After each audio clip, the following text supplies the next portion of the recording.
जय जगन्नाथ समस्त को दैनिक टीवी ओडिया गोटे नुआ वीडियो को स्वागत।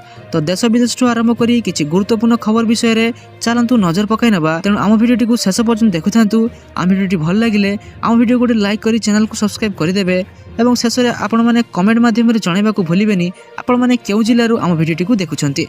चलंतु नजर पकाई नबा संपूर्ण खबर उपरे। राज्य रे वर्षा को नेसिला पुणी एक बड़ खबर। बंगोपसागर सृष्ट लघुचाप ग्यांगटिक पश्चिमबंग एवं तार आखापाख उत्तर ओडिशा एवं झारखंड अंचल में सक्रिय रही। एथिसह संलग्न घूर्णिबलय समुद्र पतन ठारू 7.5 किलोमीटर पर्यंत व्यापी। लघुचाप उत्तर पश्चिम आड़क गति करने सह झारखंड एवं उत्तर ओडिशा दे अतिक्रम कर प्रभाव में आसन्ता 30 तारिख जाए ओडिशा प्रबल अति प्रबल वर्षा होबार संभावना नहीं आंचलिक पाणीपाग विज्ञान केन्द्र पक्षर चेतावनी जारी कर बालेश्वर भद्रक जाजपुर केन्द्रापड़ा जगतसिंहपुर कटक सुंदरगढ़ झारसुगुड़ा बरगढ़ संबलपुर केन्दुझर मयूरभंज गजपति गंजाम पुरी खोर्धा और नयागढ़ जिलार गोटे दुईटी स्थान में घड़घड़ी और बिजुली सहित प्रबल वर्षा नहीं येलो वार्निंग जारी कर अन्य जिला को झड़ वर्षा नहीं सतर्क सूचना जारी कर। चलो देखिए परवर्ती अपडेट कौन रही। सेपटे राज्य में चीनी को नहीं आसला बड़ खबर। चीनी दर को नहीं खाउटी आसी किछिटा अस्वस्तिकर खबर।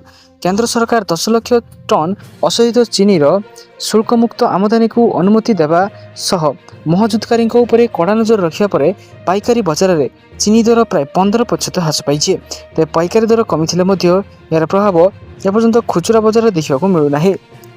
गत 3 दिन मध्य कारखाना द्वारा दर क्विंटाल पिछा प्राय 800 टंका कमी। बर्तमान पाइकारी बजार में चीनी किलो पिछा प्राय 62 टंका बिक्री होची। यदि बजार को नुआ जगाण वृद्धि पाइब तेबे दर आहरी प्राय 3 टंका कमी पारे बोली व्यवसायी मैंने आशा करुछन्ते। केंद्र सरकार आकलन अनुसार देश में बर्तमान प्राय 36 लाख टन चीनी मौजूद अच्छी। यह 10 लाख टन अशोधित चीनी आमदानी हेले नुआ आखुपेड़ा ऋतु आरंभ होगा पर्यंत देश में चीनी जगाण पर्याप्त रहिबो। आसंता अक्टोबर मध्यभागरू चीनी कल गुड़िक नुआ क्रसिंग आरंभ होबार संभावना रही। या फल चीनीर उपलब्धता बढ़िया सह पार्वण ऋतु पूर्व दर उपर चाप कमिबार संभावना रही।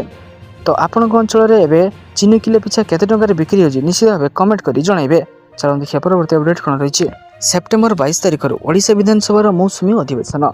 चलित अधिवेशन में मोहन सरकार एकाधिक गुरुत्वपूर्ण बिल एवं संशोधन बिल उपस्थापन करने को योजना कर मठ मंदिर सुपरिचालना हिंदू देवात्तर आईन 1951 संशोधन आनिबा अन्यतम।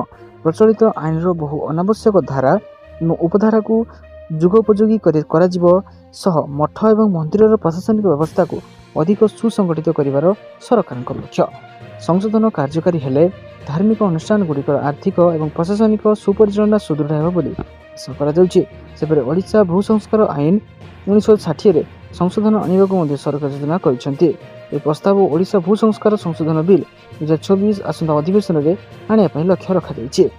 संशोधन फल सहरांचल कृषि जमी को अणकृषि कार्य व्यवहार करने आ पृथक भाव में राजस्व विभाग अनुमति नाक पड़ो ना जहाँ जमी व्यवहार परिवर्तन प्रक्रिया को सरल कर। चलो देखिए परवर्ती अपडेट कौन रही। छात्र छात्री मानी बड़ खुशी खबर। मासिक मिल 5000 टंका स्टाइपेंड। छात्र छात्री एवं युवक मानक एक बड़ इंटर्नशिप सुजोग आसी। लद्दाख प्रशासन 2000 देययुक्त इंटर्नशिप आवेदन प्रक्रिया खोली। इंटर्नशिप 25टी सरकारी विभाग में मनोनीत प्रार्थी को 3 मास 5000 टंका मासिक स्टाइपेंड मिल। कार्यक्रम युवक मानक सरकारी विभाग एवं प्रशासन विषय निकटर बुझापी सुजोग प्रदान कर। इंटर्नशिप पंजीकरण अगस्ट 22 2026 आरंभ हो जाए। आग्रही प्रार्थी मैंने सेप्टेम्बर 5 2026 पर्यंत ऑनलाइन आवेदन करेंगे। यह कार्यक्रम एलजी युवक इंटर्नशिप कार्यक्रम प्राधीन आरंभ कर। लद्दाख उपराज्यपाल विनय कुमार सक्सेना द्वारा जापस्टॉक लद्दाख युव इंटर्नशिप पोर्टाल आरंभ कर। लद्दाख युव इंटर्नशिप 3 मासर कार्यकाल सहित आरंभ हो। मनोनीत प्रार्थी मैंने 5000 मासिक सम्मान पाइबे। इंटर्नशिप सेप्टेम्बर 17 2026 आरंभ होगा स्थिर कर। प्रारंभिक इंटर्नशिप समय प्रदर्शन आधार में उच्च प्रशिक्षणकारी इंटर्नशिप मान अतिरिक्त 3 मासर एक्सटेंशन प्रदान कर।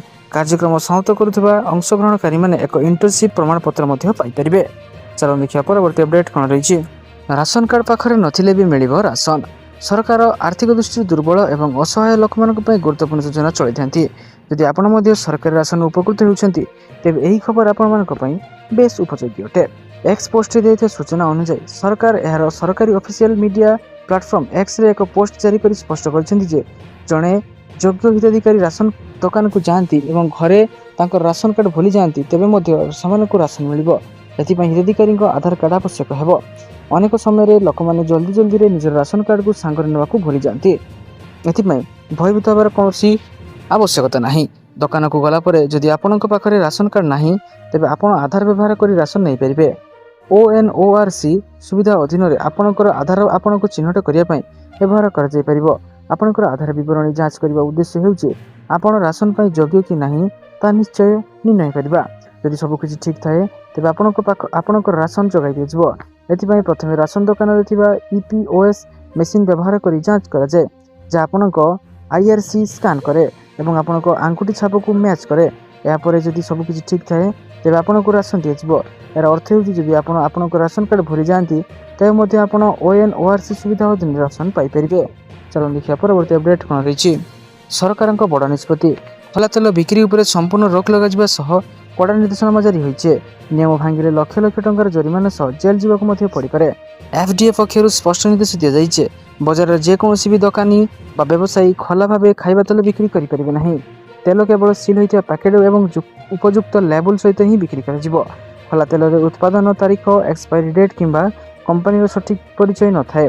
ଏହାର ସୁଯୋଗ ନେଇ କିଛି ଅସାଧୁ ବ୍ୟବସାୟୀ ଶସ୍ତା ଏବଂ ନିମ୍ନମାନର ରାସାୟନିକ ପଦାର୍ଥ ମିଶାଇ ସାଧାରଣ ଗ୍ରାହକଙ୍କ ଜୀବନ ସହ ଖେଳୁଛନ୍ତି। ବିଶେଷ କରି ସୋରିଷ ତେଲରେ ଅନ୍ୟ ଶସ୍ତା ତେଲ ମିଶାଇବା ଏବଂ ତେଲ ରଖିବା ପାଇଁ ପୁରୁଣା ଏବଂ କଳଙ୍କି ଲାଗିଥିବା ଟିଣ ଡବା ବ୍ୟବହାର କରିବା ଉପରେ କଡ଼ା କଟକଣା ଜାରି କରାଯାଇଛି। କେବଳ ଖୋଲା ତେଲ ବିକ୍ରି ନୁହେଁ, ହୋଟେଲ ଏବଂ ଛଣାଛଣି ଦୋକାନରେ ବାରମ୍ବାର ଗୋଟିଏ ତେଲକୁ ଗରମ କରି ବ୍ୟବହାର କରିବା ଉପରେ ମଧ୍ୟ ରୋକ ଲଗାଯାଇଛି। ଖାଦ୍ୟ ସୁରକ୍ଷାକୁ ନେଇ ଏଭଳି ବଡ଼ ନିଷ୍ପତ୍ତି ନେଇଛନ୍ତି Maharashtra food and drug administration. ରାଜ୍ୟର ସମସ୍ତ ଉତ୍ପାଦକ, ପାଇକାରୀ ବ୍ୟବସାୟୀ, ଖୁଚୁରା ଦୋକାନୀ ଏବଂ ଇ-କମର୍ସ ପ୍ଲାଟଫର୍ମଗୁଡ଼ିକୁ ସ୍ପଷ୍ଟ ଭାବେ ଚେତାବନୀ ଦିଆଯାଇଛି ଯେ ନିୟମ ଉଲ୍ଲଂଘନ କଲେ 7 ବର୍ଷ ପାଇଁ ଜେଲ୍ ଦଣ୍ଡ ଭୋଗିବାକୁ ପଡ଼ିବ। ଲୋକଙ୍କ ସ୍ୱାସ୍ଥ୍ୟ ସହ କୌଣସି ପ୍ରକାର ବୁଝାମଣା କରାଯିବ ନାହିଁ ବୋଲି ପ୍ରଶାସନ ସ୍ପଷ୍ଟ କରିଛି। ତ ଏହା ଥିଲା କେବଳ ମହାରାଷ୍ଟ୍ରର ରାଜ୍ୟଗୁଡ଼ିକ ପାଇଁ, ଅଧିବାସୀମାନଙ୍କ ପାଇଁ। ତ ଆମ ଓଡ଼ିଶାରେ ଯେଉଁମାନେ ଏଭଳି ଚାହୁଁଛନ୍ତି ସେମାନେ ଭିଡ଼ିଓ ତଳେ ନିଶ୍ଚିତ ଭାବେ କମେଣ୍ଟ କରିପାରିବେ। ଚାଲନ୍ତୁ ଦେଖିବା ପରବର୍ତ୍ତୀ ଅପଡେଟ୍ କ'ଣ ରହିଛି। 3 MOU ସ୍ୱାକ୍ଷର। ଓଡ଼ିଶାରେ ଜଳ ସମ୍ପଦ ପରିଚାଳନାକୁ ଅଧିକ ବୈଜ୍ଞାନିକ, ପ୍ରଯୁକ୍ତି ଭିତ୍ତିକ ଏବଂ ଦକ୍ଷ କରିବା ସହ ଜଳ ଏବଂ ଭିତ୍ତିଭୂମି ପରିଚାଳନା ପ୍ରତିଷ୍ଠାନକୁ ଏକ ଆଧୁନିକ ଷ୍ଟାଣ୍ଡାର୍ଡ ଅଫ୍ ଏକ୍ସେଲେନ୍ସ ଭାବରେ ବିକଶିତ କରିବା ଦିଗରେ ଏକ ଗୁରୁତ୍ୱପୂର୍ଣ୍ଣ ପଦକ୍ଷେପ ନିଆଯାଇଛି। ଏହି ଉଦ୍ଦେଶ୍ୟରେ ବାଲ୍ମି ପକ୍ଷରୁ ଜାତୀୟ ଜଳ ଏକାଡେମୀ, ପୁନେ, ICR ଭାରତୀୟ ଜଳ ପରିଚାଳନା ପ୍ରତିଷ୍ଠାନ, ଭୁବନେଶ୍ୱର ଏବଂ ଓଡ଼ିଶା କନଷ୍ଟ୍ରକ୍ସନ କର୍ପୋରେସନ ଲିମିଟେଡ୍ ସହ 3ଟି ବୁଝାମଣାପତ୍ର MOU ସ୍ୱାକ୍ଷରିତ ହୋଇଛି। ଏହି କାର୍ଯ୍ୟକ୍ରମରେ ପ୍ରମୁଖ ଶାସନ ସଚିବ ଶୁଭା ଶର୍ମା ଅଧ୍ୟକ୍ଷତା କରିଥିଲେ। ଜାତୀୟ ଜଳ ଏକାଡେମୀ ପକ୍ଷରୁ ମୁଖ୍ୟ ଯନ୍ତ୍ରୀ ୱସିମ୍ ଅଶରଫ ବୁଝାମଣାପତ୍ର ସ୍ୱାକ୍ଷର କରିଥିଲେ। ଜଳଶକ୍ତି ମନ୍ତ୍ରାଳୟ, ଭାରତ ସରକାର ଅଧୀନସ୍ଥ କେନ୍ଦ୍ରୀୟ ଜଳ ଆୟୋଗ, ନ୍ୟାସନାଲ ୱାଟର ଏକାଡେମୀ, ପୁଣେ ସହ ଏହି ସହଯୋଗ ମାଧ୍ୟମରେ ଯୁଗ୍ମ ଏବଂ ଆବଶ୍ୟକତା ଭିତ୍ତିକ ପ୍ରଶିକ୍ଷଣ, ଜ୍ଞାନ ଆଦାନ ପ୍ରଦାନ ଏବଂ ଜଳ ସମ୍ପଦ ପରିଚାଳନାରେ ସମକାଳୀନ ପଦ୍ଧତି ସମ୍ପର୍କରେ ଅଭିଜ୍ଞତା ହାସଲ ଉପରେ ଗୁରୁତ୍ୱ ମଧ୍ୟ ଦିଆଯିବ। ଚାଲନ୍ତୁ ଦେଖିବା ପରବର୍ତ୍ତୀ ଅପଡେଟ୍ କ'ଣ ରହିଛି। ମହିଳାମାନଙ୍କ ପାଇଁ ମାଗଣା ବସ୍ ଯାତ୍ରା। ରାକ୍ଷୀ ପୂର୍ଣ୍ଣିମା ପୂର୍ବରୁ ଉତ୍ତରପ୍ରଦେଶର ମହିଳାମାନଙ୍କ ପାଇଁ ଖୁସି ଖବର। ଯୋଗୀ ସରକାର କ୍ୟାବିନେଟ୍ ବୈଠକରେ ମୋଟ 24ଟି ପ୍ରସ୍ତାବକୁ ମଞ୍ଜୁରୀ ମିଳିଥିବା ବେଳେ ସେଥିମଧ୍ୟରୁ 60 ବର୍ଷରୁ ଅଧିକ ବୟସର ମହିଳାମାନଙ୍କ ପାଇଁ ରହିଛି ବଡ଼ ଘୋଷଣା। ଏଣିକି ଉତ୍ତରପ୍ରଦେଶ ରୋଡୱେଜ ବସ୍ରେ ଏହି ବୟସର ବର୍ଗର ମହିଳାମାନେ ମାଗଣାରେ ଯାତ୍ରା କରିପାରିବେ। ସରକାରଙ୍କ ସୂଚନା ଅନୁସାରେ ମୁଖ୍ୟମନ୍ତ୍ରୀ ଯୋଗୀ ଆଦିତ୍ୟନାଥ ଏହି ଯୋଜନାର ଶୁଭାରମ୍ଭ କରିବେ।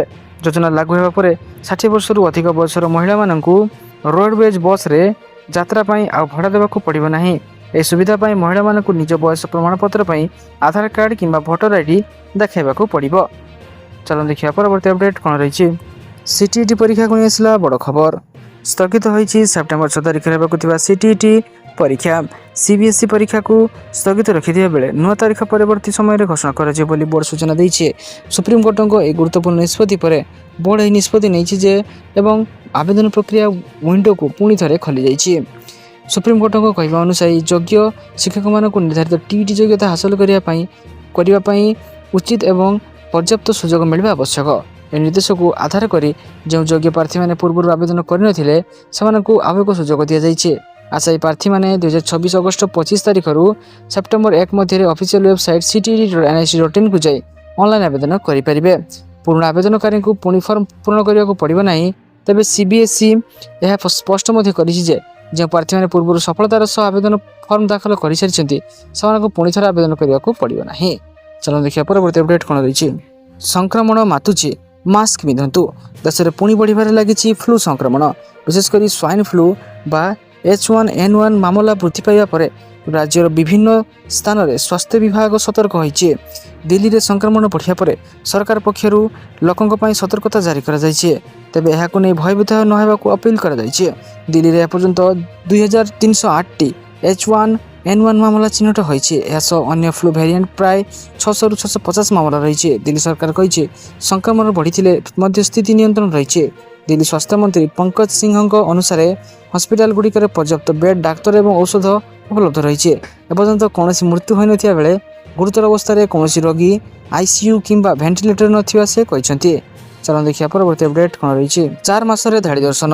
ମହାପ୍ରଭୁଙ୍କ ଦର୍ଶନ ପାଇଁ ଭକ୍ତଙ୍କ ସଂଖ୍ୟା ଅହେତୁକ ବୃଦ୍ଧି ପାଇଛି। ଛୁଟି ଦିନରେ ଦର୍ଶନାର୍ଥୀଙ୍କ ସଂଖ୍ୟା ବଢ଼ୁଛି। ରାଜ୍ୟରେ ବିଜେପି କ୍ଷମତାକୁ ଆସିବା ପରେ ନିଷ୍ପତ୍ତି ହୋଇଥିଲା ଶ୍ରୀମନ୍ଦିରରେ କେମିତି ଦର୍ଶନ ଶୃଙ୍ଖଳିତ ହେବ। ମନ୍ଦିର ଭିତର ଏବଂ ନାଟମଣ୍ଡପକୁ ଏୟାର କଣ୍ଡିସନ କରିବାକୁ ନିଷ୍ପତ୍ତି ହୋଇଥିଲା। ବିଭିନ୍ନ ଉଚ୍ଚତାରୁ ଦର୍ଶନ କରିବାକୁ ପ୍ଲାଟଫର୍ମ କରାଯାଇଥିଲା। ବୈଷୟିକ ସମସ୍ୟା ଆସିଥିବାରୁ ଏହାକୁ ଘୁଞ୍ଚାଯାଇଛି। ଶ୍ରୀମନ୍ଦିରରେ ଧାଡ଼ି ଦର୍ଶନ ନେଇ ହୋଇଥିବା ଉଚ୍ଚସ୍ତରୀୟ ବୈଠକ ପରେ ପ୍ରତିକ୍ରିୟା ରଖିଛନ୍ତି ଆଇନ ମନ୍ତ୍ରୀ ପୃଥ୍ୱୀରାଜ ହରିଚନ୍ଦନ। ସେ ଆହୁରି ମଧ୍ୟ କହିଛନ୍ତି IIT ଭୁବନେଶ୍ୱରକୁ ଏହାର ଯାନ୍ତ୍ରିକ ଯାଞ୍ଚ ଦାୟିତ୍ୱ ଦିଆଯାଇଥିଲା। सोमवार IIT भुवनेश्वर पक्षर समस्त विकल्प देखा यार पायलट मॉडल करने को आकलन होती। धाड़ी दर्शन व्यवस्था खूब शीघ्र आरंभ हो। महाप्रभु दर्शन किपर श्रृंखलित हो तार तर्जमा होती। मंदिर नीतिकांति और लोकों दर्शन में समस्या न होगा पायलट मॉडल कर 8-10 दिन मध्य से देखाइबे। 3-4 मास मध्य कार्यक्षम कर तो सारा दिन यहपरी बछा बछा एवं गुरुत्वपूर्ण खबर जानापी आम चैनल को सब्सक्राइब रखुद और आ वीडियो गोटे लाइक कर दिंतु। धन्यवाद।